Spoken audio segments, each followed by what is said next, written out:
Bianca, eu queria que você falasse, explicasse, essa é uma dúvida frequente dos pacientes, eles falam, o que que eu preciso comer, quais nutrientes eu preciso ingerir para que a minha tireoide funcione bem, para que ela trabalhe bem e eu não tenha problemas. Nós sabemos que existem alguns nutrientes que são muito importantes para esse bom funcionamento, e aí eu queria que você explicasse isso.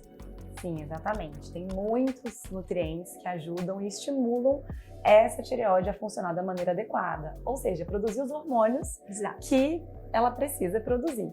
Então, a gente sabe hoje que baixa de nutrientes, deficiências de determinados nutrientes afeta significativamente.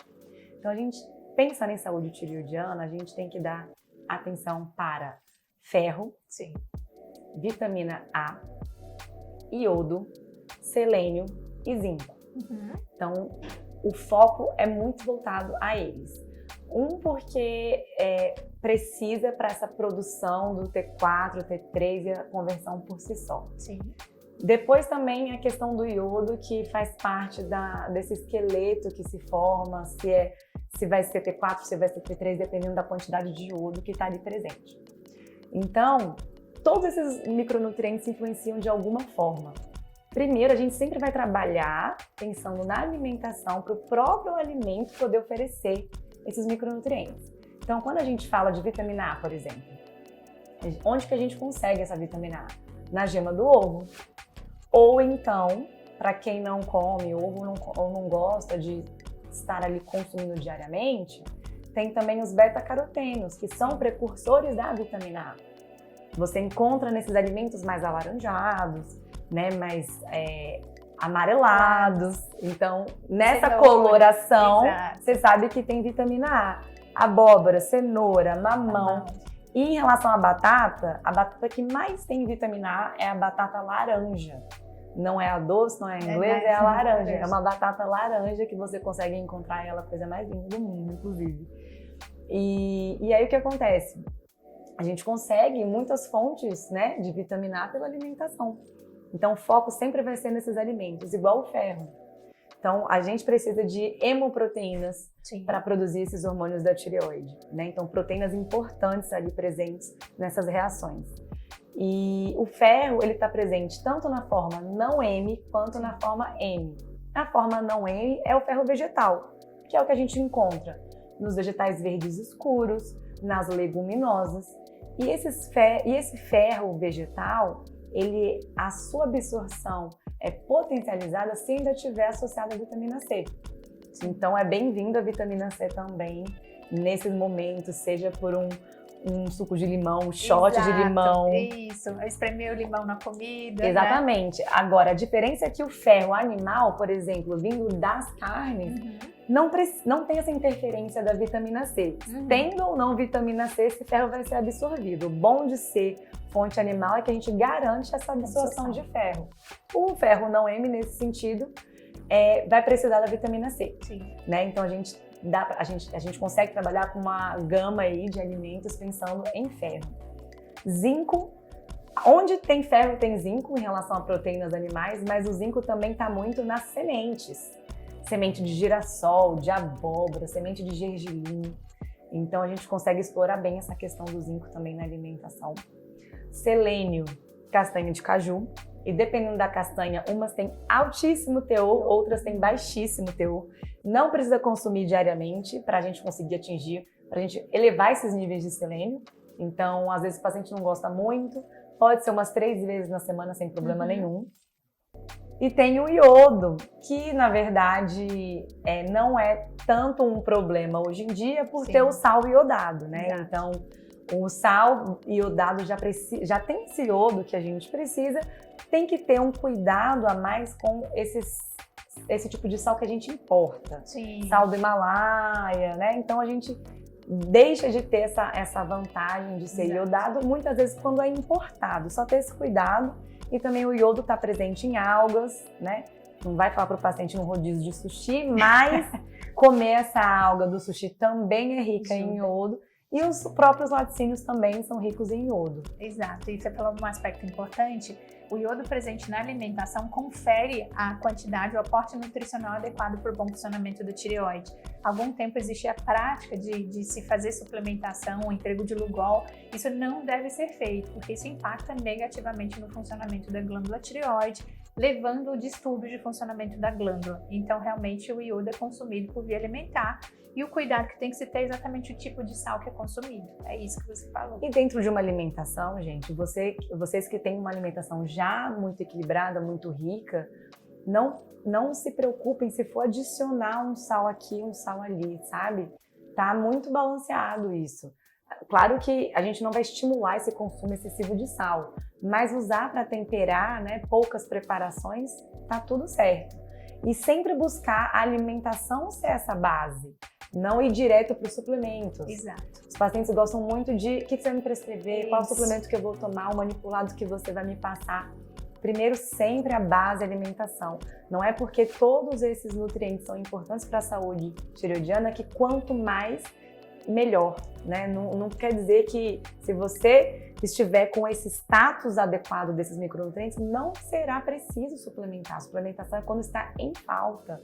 Então, não tem essa relação de Sim. se é bom, então deixa eu ter muito aqui valores elevados desses micronutrientes. Você falou uma coisa muito importante, que eu vejo os pacientes chegam à consulta querendo, assim, pedindo suplementação e achando que essa suplementação vai conferir uma saúde melhor, né? E sendo que no nosso organismo a gente precisa do equilíbrio, não é o excesso. E é isso que você colocou, a ponderação. E quando se tem uma dieta equilibrada, se segue esse plano alimentar, a pessoa vai conseguir isso sem precisar de suplementação. Claro que em casos pontuais, ok, isso é feito com orientação, mas não há uma necessidade, uma obrigatoriedade de se manter suplementação.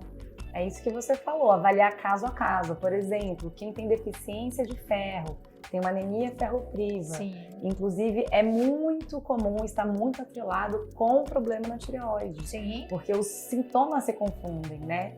Quem tem essa carência dos hormônios tireoidianos se confunde com a própria deficiência de ferro em si, né? Porque está muito interligado. Claro que pacientes nessa condição vai precisar ser sim suplementado, inclusive existe essa sinergia do ferro com Sim. o próprio hormônio que ele vai precisar ingerir, né, de medicamento. Então também tem essa relação da nutrição com a medicação, sim, potencializando essa ação, né? Sim, que é importantíssima. Tem pacientes que muitas vezes fazem a reposição por alguma, ou seja, por doença inflamatória da tireoide, ou fizeram cirurgia, fazem reposição hormonal, mas ainda tem sintoma. E aí, quando vai pesquisar, realmente tem deficiência de ferro. Tá ali o motivo das queixas, né? Então, as coisas não são isoladas. A gente precisa ter uma avaliação global e enxergar o paciente clinicamente. E a nutrição é extremamente importante para isso. E é isso que eu quero que as pessoas entendam, que o trabalho, na verdade, a avaliação da pessoa ela é global, não é uma coisa separada. E a nutrição vem com um aspecto muito importante, mas é um trabalho a longo prazo. Os resultados não são imediatos, porque tudo vai acontecendo ao longo do tempo, nosso organismo vai se restabelecendo, né? Sim. E também depende muito de onde o paciente coloca esse foco dele. Sim. Porque o paciente vem no nutricionista com o único objetivo, às vezes, de perder peso. Então, se não tiver resultado significativo na balança, ele acha que nada está acontecendo. Uhum. A gente melhora humor, energia, função intestinal, melhora a saúde tireoidiana, melhora vários aspectos, mas se não tiver essa perda de peso atrelada, ele acha que não está sendo um sucesso o acompanhamento. Então, depende muito de onde ele coloca esse foco também. Exato. E então, você colocou uma coisa muito importante. E a necessidade de alinhamento dessas expectativas, que muitas vezes os benefícios que vão advir desse cuidado com a nutrição são benefícios com relação à qualidade de vida, bem-estar, disposição, humor, tudo isso. E o peso vem mais a longo prazo, porque é um efeito cumulativo. A adoção dessas medidas de promoção de saúde, elas vão estabelecer o ponto de partida. E o resultado é a longo prazo e ele vai vindo. Só que as pessoas querem o resultado imediato, né? A gente vive o tempo da aceleração de tudo nesse momento.